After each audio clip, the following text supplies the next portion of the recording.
அண்ணே முதல்ல கையை தொடச்சுக்கப்பா. எல்லாத்தையும் நான் கேட்டேன். அத்தை சொல்றதுலயும் ஒரு நியாயம் இருக்கு. அவங்களை தப்பு சொல்ல முடியாது. அவங்க பார்த்து ஸ்ரீனிவாசன் வேற, இப்ப இருக்கிற ஸ்ரீனிவாசன் வேற. அவர் ரொம்ப மாறிட்டாருப்பா. இல்லைன்னா நான் அவர்கிட்ட பழகுவேனா? கார்த்திக், உங்க அப்பாவுக்கு ஒரு அவமானம்னா அது எனக்கும் ஒரு அவமானம். ஒரு மனுஷன் திருந்தி மறுபடியும் ஆர்கின்ற மேதையோட பழகணும்னு துடிக்கும் போதும், எந்த சுயநலமும் இல்லாம தினேஷை காப்பாத்தும் போதும், உங்க அப்பா அவன் மறுபடியும் பழையபடி தலைவர் ஆக்கும் போதும் நாம என்ன செய்ய முடியும்பா? அண்ணே நான் உங்களை ஒன்றும் சொல்லலையே. கார்த்திக், இது வரைக்கும் யார்கிட்டயும் சொல்லாத ஒரு உண்மைய நான் இப்ப உங்ககிட்ட சொல்ல போறேன். என்ன நீ? நான் இந்த வீட்டுக்கு மருமகளா வந்த நாள்ல இருந்து ரம்யாவை உனக்கு கல்யாணம் பண்ணி கொடுக்கணும்னு ரொம்ப ஆசைப்பட்டேன்பா. ஆனா அது நடக்கல. உன்னால உன் ஃப்ரெண்டு குழந்தைய மறக்க முடியல, ரம்யா கிட்ட சரியா பேச முடியல. ரம்யாவும் நீயும் ஒண்ணு சேர்றதுக்கு வாய்ப்பே இல்லைன்னு ஆயிடுச்சு. ஆனா உனக்கு பிடிக்காத எந்த வாழ்க்கையும் நான் உன்னை கட்டாயப்படுத்த மாட்டேப்பா. ஏன்னா எனக்கு எப்பவுமே உன் நிம்மதிதான் முக்கியம். அதே மாதிரி என் தங்கச்சியும் என்னால கட்டாயப்படுத்த முடியல. பாவம், அவ சின்ன பொண்ணு, என்னையே நம்பி வாழ்ந்துட்டா. அவ வேணான்னு சொன்னாலும் அவளுக்கு ஒரு நல்ல வாழ்க்கை அமைச்சு கொடுக்க வேண்டியது என்னோட பொறுப்பு இல்லையாப்பா? நிச்சயமா உங்களுக்கு என்ன தேவையோ அதை நான் செய்யறேன். அதனால தானப்பா நான் இதை உன்கிட்ட சொல்றேன். இன்னும் நான் மாமா கிட்ட கூட சொல்லல. ஸ்ரீனிவாசன் பையன் கௌதமுக்கு ரம்யா மேல விருப்பம் இருக்காப்பா. அப்படியா? ஆமா கார்த்திக், ரம்யா தான் இன்னும் உன்னை மறக்காம இருக்கா. நான் எப்படியாவது அவகிட்ட பேசி கன்வின்ஸ் பண்ணிடுவேன். ரம்யாவை கௌதம்கே கல்யாணம் பண்ணி வைக்கலான்னு நான் நினைக்கிறேன். அதனாலதான் ஸ்ரீனிவாசன் கிட்ட நான் பழகிட்டு இருக்கேன். வேற எந்த கெட்ட எண்ணத்தையும் நான் பழகலப்பா. என்ன நம்பு கார்த்திக். ஒன்னு நல்லா ஞாபகம் வச்சுக்க, இந்த அண்ணி எதை செஞ்சாலும் உன்னோட நன்மைக்கு தான் செய்வேன். புரியுதா?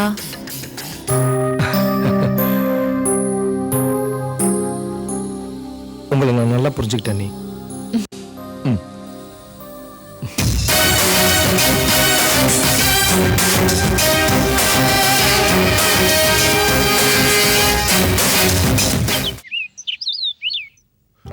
போதும் ராஜி, டவல் கொடு.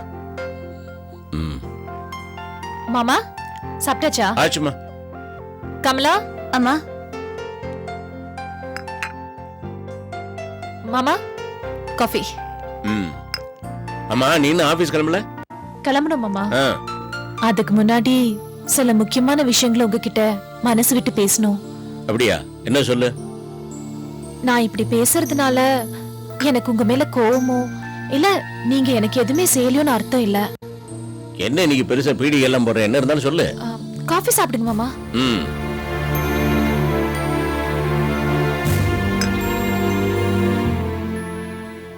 சொல்லு. ரம்யாவுக்கு வயசாயிட்டே போகுது. ஆமா. சாந்தி கிட்ட இருந்து கார்த்திக்கு டைவோர்ஸ் கிடைச்சாலும் அவன் ரம்யாவை கல்யாணம் பண்ணிப்பான்னு எனக்கு நம்பிக்கை இல்ல மாமா. அந்த ஸ்கூல் ஃபங்க்ஷனுக்கு அப்புறம் நான் அந்த முடிவுக்கு தான் வந்துட்டேன். ரம்யாவுக்கு நாம ஒரு வாழ்க்கை அமைச்சு கொடுக்கணும். நிச்சயமாமா, அதுக்கு நான் என்னைக்குமே தடையா இருந்தது இல்லையே. சொல்லு, என்ன இருந்தாலும் கேக்குறேன். ரம்யாவும் கார்த்திக்கும் ஒண்ணு சேர்றதுக்கு வாய்ப்பே இல்லைன்னு ஆயிடுச்சு. கார்த்திக்க நம்ம கட்டாயப்படுத்தவும் முடியாது. பின்ன ரம்யாக்கு என்ன வழி? நான் வழி சொல்றேன். வணக்கம்மா.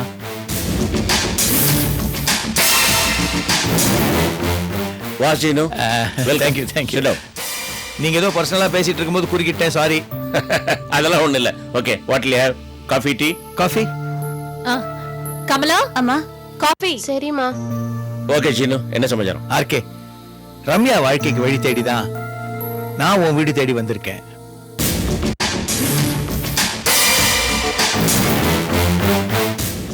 ஏற்கனவே ஒரு கல்யாணம் நிச்சயம் பண்ணி அது நடக்காம போனதுனால தான் நமக்குள்ள இருந்த ஒரு நல்ல உறவு முறிஞ்சு போச்சு. இன்னொரு கல்யாணம் நிச்சயம் பண்ணா அந்த உறவு மறுபடியும் புதுப்பிச்சு நல்ல உறவா மாறுங்கிற நம்பிக்கை எனக்கு இருக்கு. ஆர்கே, ரம்யாவை பத்தி கார்த்திகை பத்தி ஊர்ல எல்லாம் தப்பா பேசிக்கிட்டு இருக்காங்க. அவங்க வாயை அடைக்கிறதுக்கு எனக்கு ஒரு வழி தெரியுது.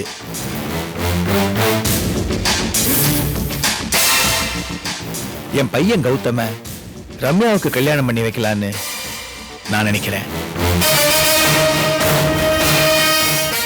ரம்யாவை என் வீட்டு மருமகளா நான் மனப்பூர்வமா ஏத்துக்கிறேன். இருக்கேன்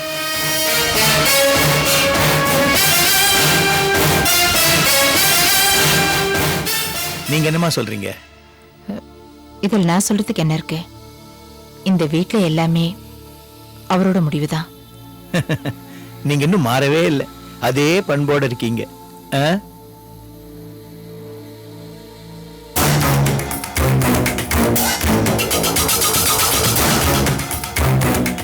தேங்க்யூமா.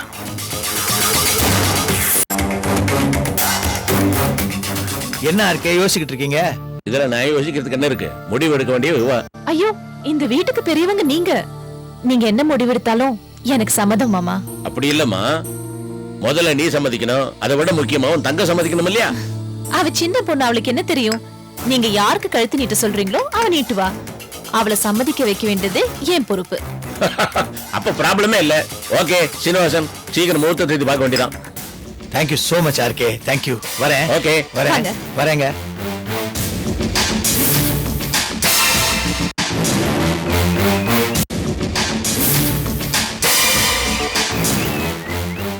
ராரா ஆர்கே ராரா. வீட்டுக்கு போய்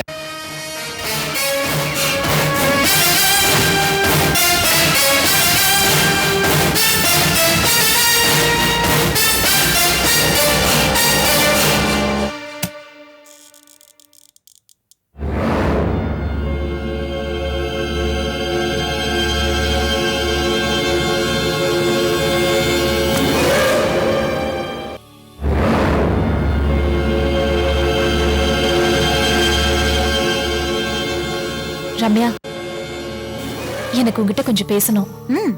சொல்லுக்கா. உன்கிட்ட சுத்தி வளைச்சு பேசணும்னு எனக்கு அவசியம் இல்ல. நேரடியா விஷயத்துக்கே வரேன். இப்போ கொஞ்ச நாளா கார்த்திக் உன்கிட்ட சரியா நடந்துக்கிறது இல்ல இல்லையா?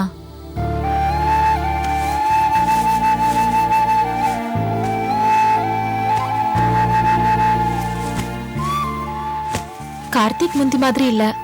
அடிக்கடி உன் மேல கோவப்படுறான். உங்க 2 பேருக்கு மத்தியில இடைவெளி உண்டாயிட்டு இருக்கு. சரியா? ஆமா. இத பத்தி நீ என்கிட்ட பல தடவை புலம்பிருக்க. சரி, ஓகே. இப்ப எதுக்காக நீ இத பத்தி எல்லாம் பேசிட்டு இருக்க? காரணம் இருக்கு. பேச வேண்டிய கட்டாயம் வந்துருச்சு. கார்த்திக்கும் சாந்திக்கும் விவாகரத்து கிடைச்சாதான் அவனுக்கு உன் கூட கல்யாணம் நடக்கும்னு நான் படாத பாடுபட்டு அதுக்கான சந்தர்ப்பத்தை உருவாக்கினேன். அதான் இன்னும் 1 மாசத்துல நடக்க போதேக்கா? அது நடக்கும். ஆனா நான் இங்க போட்ட கணக்கு தப்பாயிடுச்சு. ரம்யா, அந்த குழந்தை இந்திரா மேல கார்த்திக் அதிகமாவே பாசம் வச்சிருக்கான். அவ இந்திராவை சாந்தி குழந்தையா நினைக்கல, செத்து போன விஜய் குழந்தைன்னு சொல்லி ஏதோ காரணம் சொல்றான். ஆக மொத்தத்துல இன்னொருத்தி பெத்த குழந்தை மேல கார்த்திக் இவ்ளோ பாசம் வைக்கிறது உனக்கு நல்லதில்ல. ரம்யா, நான் இந்த குடும்பத்துக்கு மருமகளா எதுக்கு வந்தேன்? நீயே சொல்லு. ஆர்கே குடும்பத்தை துண்டு துண்டா உடைக்க, அவங்க எல்லாரையும் பிரிச்சு இந்த குடும்பத்தை செதறடிச்சு ஒண்ணும் இல்லாம ஆக்க. நம்ம அப்பா மரண படிக்கல விட்ட கண்ணீரை என்னால மறக்க முடியாது ரம்யா. நம்ம அப்பா சாவுக்கு யார் காரணம்? இந்த ஆர்கே. நம்ம குடும்ப சீரழியா யார் காரணம்? இந்த ஆர்கே. இந்த குடும்பத்தை பழி வாங்க தானே நான் இந்த வீட்டுக்குள்ள வந்தேன். அது தெரிஞ்சுக்கிறது தானேக்கா. அதுக்கு தானே கார்த்திக் மாமாவை எனக்கு கல்யாணம் பண்ணி வச்சு அவர் மூலியமா இந்த சொத்துல நான் ஆடினோம்னு நீ நினைச்ச? அவர் எப்பவுமே நம்ம கைப்பிடியில இருக்கணும்னு நினைச்சியேக்கா? இப்பவும் கார்த்திக் ஏன் பிடியில தான், அதுல எந்த மாற்றமும் இல்ல. ஆனா அவனுக்கு தான் உன் மேல எந்த நாட்டமும் இல்ல. உங்க 2 பேருக்கும் கல்யாணம் ஆச்சுன்னா உங்களால சந்தோஷமா நிம்மதியா வாழ முடியும்னு எனக்கு தோணல. ஒரு நாள் உண்மை தெரிஞ்சா அது இன்னும் தப்பாயிடும். அதனால நான் என் எண்ணத்தை மாத்திக்கிட்டேன். கார்த்திக்கிட்டயும் இத பத்தி பேசிட்டேன். அவன் உன்னை கல்யாணம் பண்ணிக்கணும்னு எந்த கட்டாயமும் இல்லைன்னு சொல்லிட்டேன். மாமா கிட்டயும் நான் பேசிட்டேன். அவராலதான் இது ஜீர்ணிக்க முடியல. தான் மகனாலதான் உனக்கு ஒரு வாழ்க்கை தர முடியும்னு அவர் உறுதியா இருந்தாரு. ரம்யா அதுக்கு சம்மதிப்பாரான்னு கேட்டாரு. நான் பேசிக்கிறேன்னு சொன்னேன். அது மட்டும் இல்ல, ஸ்ரீனிவாசன் மாமா கிட்ட உன்னை அவரோட மருமகளா ஏத்துக்க சம்மதம்னு சொன்னாரு. நானும் சரின்னு சொன்னதுனால மாமாவும் ஒத்துக்கிட்டாரு. சோ ஸ்ரீனிவாசனோட மகனை நான் கல்யாணம் பண்ணிக்கணும்னு நீங்க எல்லாருமா சேர்ந்து முடிவு பண்ணிட்டீங்க. ஆமா. சம்பந்தப்பட்ட என்ன கேட்கணும்னு உங்க யாருக்கும் தோணலையா? என்ன சொல்ற ரம்யா? பின்ன என்னோட வாழ்க்கை நீங்க எல்லாருமா சேர்ந்து முடிவு பண்ணிருக்கீங்களே, இது உங்களுக்கு நியாயமாப்படுதா?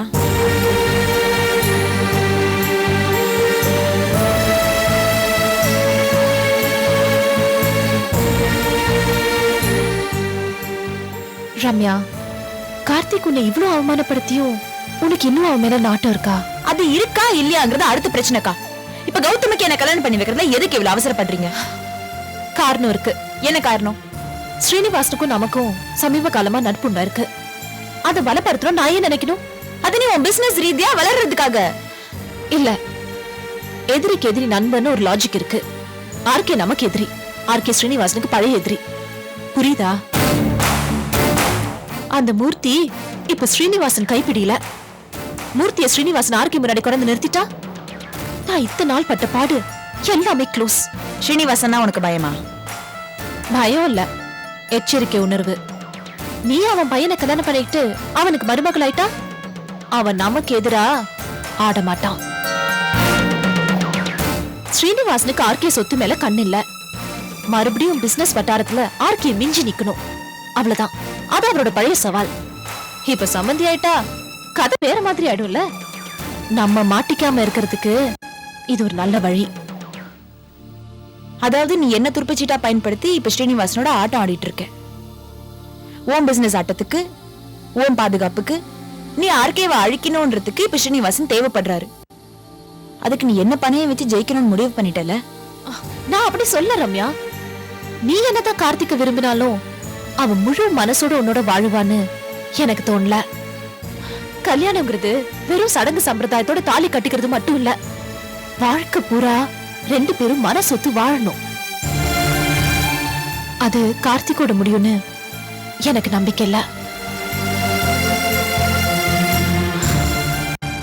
இத பாருமா, ராஜ் கௌதம் படிச்சவன், பணக்காரன், எல்லா விதத்திலயும் உனக்கு தகுதியானவன். அது மட்டும் இல்ல, அவன் உன்னை விரும்புறான்.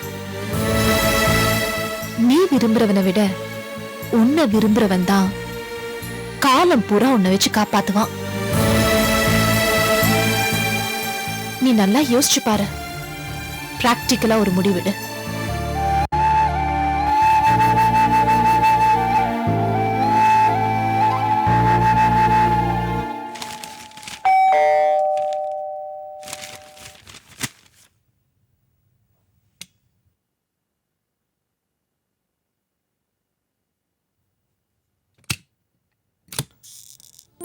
அட அத்தை, வாங்க வாங்க, உள்ள வாங்க வாங்க.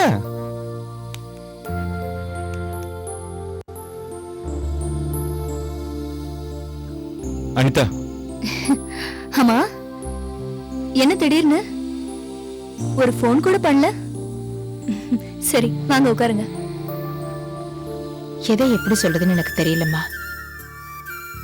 வீட்டுல நடக்கிறது எதுவுமே எனக்கு புரியல. பிடிக்கவும் இல்லை.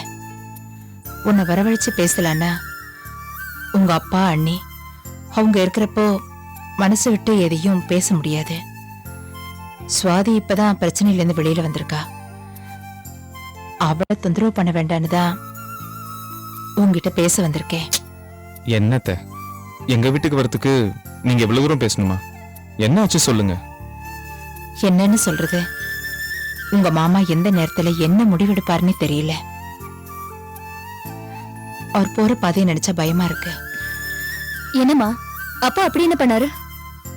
அந்த சீனிவாசன் சகஜமா நம்ம வீட்டுக்கே வர ஆரம்பிச்சிட்டாரு.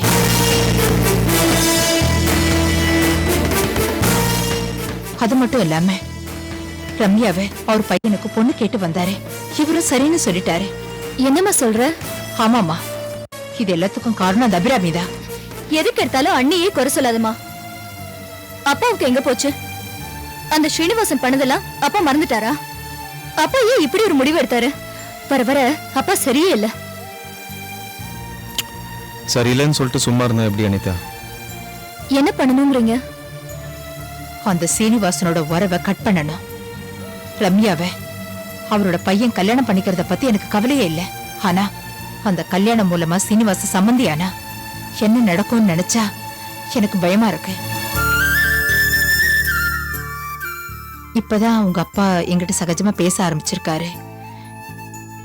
இப்ப போய் இந்த பிரச்சனை பத்தி சொன்னா பழையபடி முருங்கை மரத்துல ஏறிடு வரோன்னு பயமா இருக்கு. அதான் உன்னை தேடி நான் வந்தேன். அம்மா நீ இத பத்தி கவலைப்படாத. அந்த ஸ்ரீனிவாசன் கெட்டவரு. அவரோட பையன் என்கிட்டயே தப்பா நடந்துக்க முயற்சி பண்ணான். அப்படிப்பட்ட ஒருத்தனுக்கு ரம்யாவை கட்டி கொடுக்கறதுக்கு நான் சம்மதிக்கவே மாட்டேன். நான் இத பத்தி அப்பா கிட்ட பேசுறேம்மா. நீ அவர்கிட்ட பேசும்போது பார்த்து பக்குவமா பேசுமா. நான் பாத்துக்கிறேம்மா. நீங்க இருங்க, நான் போய் காஃபி போட்டு கொண்டு வரேன். ம்.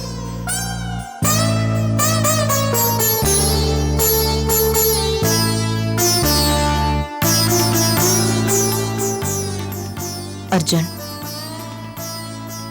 அபிராமியோட நடவடிக்கையை பார்த்தா எனக்கு பயமா இருக்கு. கவலைப்படாதீங்க அத்தை. கூடிய சீக்கிரம் முக்கியமான ஆதாரத்தை கொண்டு வந்து அவ முகமுடிய கிழிக்கிறேன். நீ எது செய்யறதா இருந்தாலும் சீக்கிரமா செய். நான் உன்னையும் மதனையும் நம்பிதான்பா இருக்கேன். கார்த்திக்கும் உங்க மாமனாரும் அபிராமி ஆட்டத்துக்கு அப்படியே தலையாட்டிட்டு இருக்காங்க. அவங்களுக்கு எப்படி சொல்லி புரிய வைக்கிறதுன்னு தான் எனக்கு தெரியல. புரிய வைக்கலாம் அத்தை. ஆனா அது வரைக்கும் நீங்க கொஞ்சம் பொறுமையா இருங்க. கண்டிப்பா இவங்களுக்கெல்லாம் காலம் பதில் சொல்லும்.